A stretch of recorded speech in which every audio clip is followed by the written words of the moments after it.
Darryl Davis, a diehard lifelong Miami Dolphins fan. Thank you for coming on the show. I know especially there's got to be a lot of excitement heading into the playoffs, and especially these final weeks before the playoffs begin. What really is the excitement like for you right now? It's wild. A year ago, I didn't see us in this position, so I'm happy to see that we are so close to actually getting in and hopeful that we can keep this run going. How long have you been a fan of your team, and what led to that draw of being a Dolphins fan? Gosh, I've been a fan of the Dolphins for about 30 years now. Actually, no, scratch that, almost 30 years now. It was probably around 94 that I joined. I started off as a LA Rams fan, mostly because Flipper Anderson used to play for them, and he was a local guy up in Jersey. So I kind of followed him, loved the team. When I actually got into football, probably around 94, then something about like Dan Marino and the way he threw the ball just captivated me. So I started following him and loved the team ever since. To you, has there been a huge memorable moment as a Dolphins fan?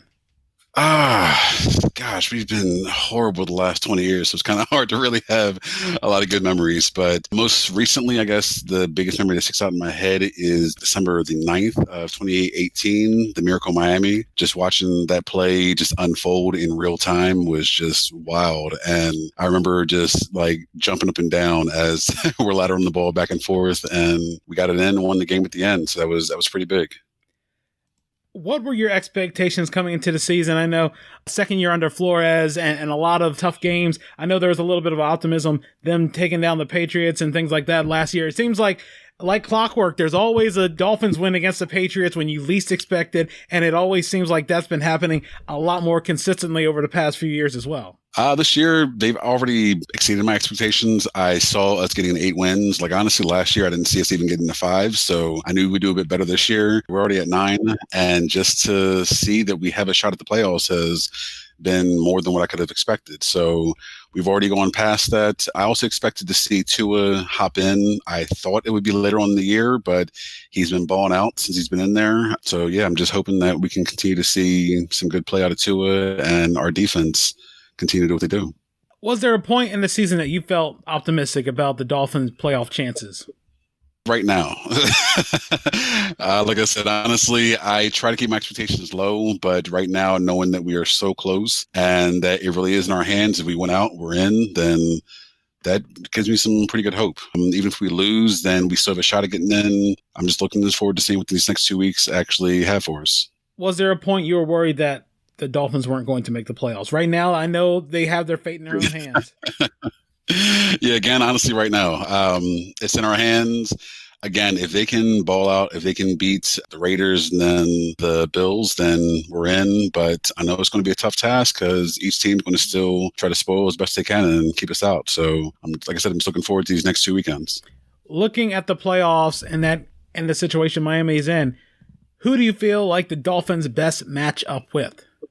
For this year, I think one of our best matchups is probably the Cardinals. Like, I love watching that game. We had to come back and take it out, but I feel like we actually did pretty well considering you got Kyler and D-Hop on the other side. We shut down D-Hop for, I think, what was it, maybe 30 yards all game. So to see us actually do pretty good against that offense was kind of surprising.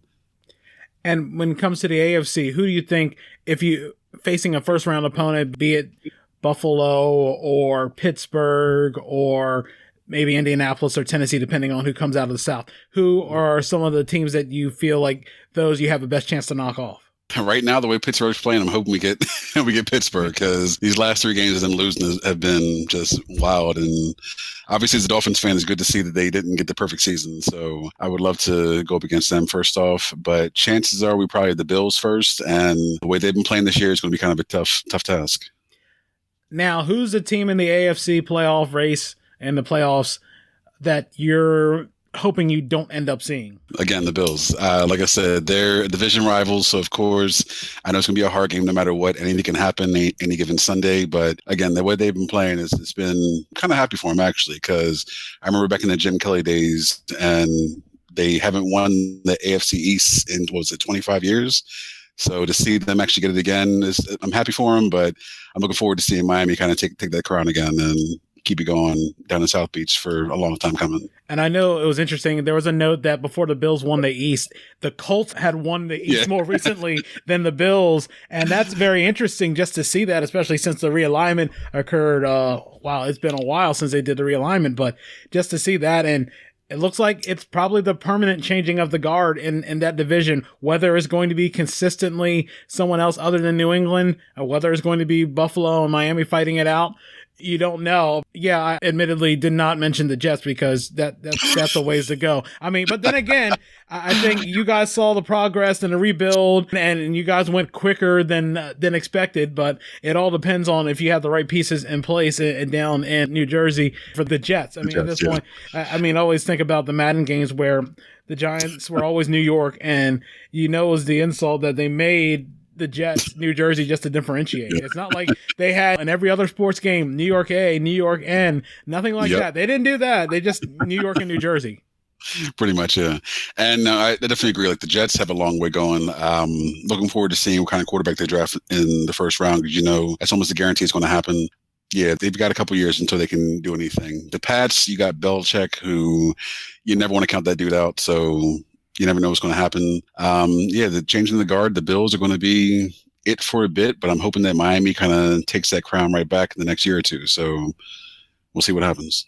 I know that, as we mentioned before, that sometimes a Patriots assistant becoming a head coach doesn't always end well. The most recent example is Matt Patricia in Detroit.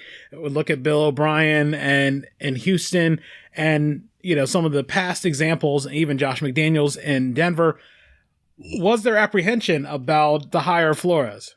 At first, I think so, because obviously, like you just said, I mean, you got Patricia, you've got several others who just haven't really done much of anything. So Flores coming in, he sounded like he'd done pretty well for himself in New England. I'd hoped that it would translate well, but I think his time as a scout also kind of helped him be a pretty good judge of players as well. So he's translated that into working pretty well with his guys. And this year alone, I mean, watching the way that he's come out in defense of his players, especially in that unfortunate brawl that happened, but he was ready to get into the mix and everything just to make sure he's still with his players. So that is always something I love to see in a coach, and he's been calling the right plays. So I'm kind of happy that he kind of was so far the good apple to fall from the tree. And especially his youth, it really helps as well. I feel like sometimes you get these guys who might be a little older. You could have got a Charlie Weiss type guy as opposed to, as you did. I mean, and even then, Bill O'Brien still had this reputation, especially coming from Penn State after a little bit of time in New England. But, I think the youth also helps as well, because as long as you're able to relate to them. I mean, but then again, Don Shula was able to relate to guys, especially 30 years younger than him. So, I mean, it can go either way. It all depends on how well that coaches can handle, as they say, not the X's and O's, but the Jimmies and Joes. Yeah, that's very true. Now we get to the big thing, the Super Bowl prediction. Who do you have coming out of the AFC? Who do you have coming out of the NFC? And what will the final score be? Honestly, I got to play it safe and say Chiefs and Saints. They truly do seem like they're currently the best teams out of each side. I would love to see the Packers be the ones out of the NFC, because I would love to see Aaron Rodgers go for another ring potentially, but that's my assumption. I would love to be a homer and say Miami's going to go all the way, but I kind of tend to be a little bit more realistic with my pick. So Chiefs, Saints, 30-27, Chiefs over Saints. And it's a surprise. A lot of people have been picking the Chiefs coming out, with a couple of exceptions. It's been pretty much Chiefs and the AFC, but it's been sort of half and half, with New Orleans and Green Bay as the favorite to come out of the NFC. In your mind, is there somebody in either conference that could make some noise, that could shake up things in the brackets? Maybe not advance extremely deep, but really knock off a favorite. The Dolphins. No, I'm playing. I'm joking. No, honestly, the Bills. Like I said, they are doing a lot better than I thought they would. Like when the season first started off, they were having some good wins. I was like, they haven't really fought and beaten anyone serious, but they've kind of proved me wrong. And I wouldn't be surprised if they did some real damage in the playoffs. I don't want to say that they're going to win the Super Bowl just yet. Especially being an AFC East fan, I don't want to see that just yet. But I wouldn't be surprised if they kind of came through and did some real damage. And I don't think they would face the Chiefs until the AFC Championship game, considering the current seeding order, but that would be an interesting game to watch. Before we wrap this up, just wanted to know if you had, any shout outs for anyone, any social media where people can reach out to you, especially talk to you, or if you got anything to promote as well. Shout outs, nothing at the moment. Like I said, just hoping that Miami continues to surprise me and do amazing. Hopefully, Tua keeps interceptions low and this line blocks pretty well to keep him healthy. I want to see that defense continue to ball out, get more and more interceptions every single game, keep that streak alive. Social media, you can find me obviously on Facebook, Darryl Davis. Twitter, my username is Vince Dies, VinceDies. That's the two main ones I use right now. So, yeah. I was curious about that. How did the Vince Dies handle come up? Vince Dies is an inside joke. It was a mixture of two different names that I had went by back in high school just for a couple of my friends and everything.